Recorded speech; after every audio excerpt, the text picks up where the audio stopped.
ஸ்தோத்திரம். உலக ஜனங்கள் எல்லாரும் ரட்சிக்கப்படும். பாவத்திலே வாழ்ந்து கொண்டிருக்கிற ஜனங்கள் மனம் திரும்ப வேண்டும். அதுதான் நம்முடைய நோக்கமாக இருக்கணும். அதுதான் தேவனுடைய சித்தம். ஒருவரும் கெட்டு போகிறது என் பிதாவின் சித்தம் அல்ல என்று தேவன் சொல்லுகிறார். ஸ்தோத்திரம். ஆகையாலே என் அருமை பிள்ளைகளே, ஆபிரகாம் ஐஸ்வர்யவானை பார்த்து சொல்லுகிறது போல இன்றைக்கு நான் உங்களை பார்த்து சொல்லுகிறேன்.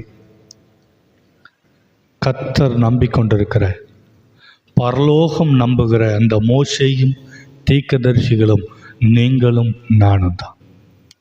அல்லேலூயா. இந்த சம்பவம் உங்களுக்கு தெரியும் தான். நான் சுருக்கமாக சொல்லி முக்கியமான காரியத்தை உங்களுக்கு ஸ்தோத்திரம் நான் சொல்லியிருக்கிறேன். ஸ்தோத்திரம். ஐஸ்வர்யவான் நரகத்துக்கு போய் ஆத்துமாக்களை குறித்து வேதனைப்படுகிறான். வேதனையுள்ள அந்த நரகத்துக்கு போனதுக்கு பின்பு தான் அவனுக்கு ஆத்தும தாகமே வருது. ஸ்தோத்திரம். அதுபோல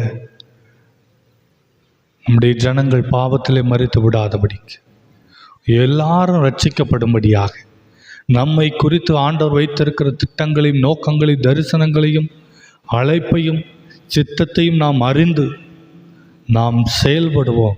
கர்த்தர் நம்மை கொண்டு பெரிய காரியங்களை செய்வாராக. அல்லேலூயா.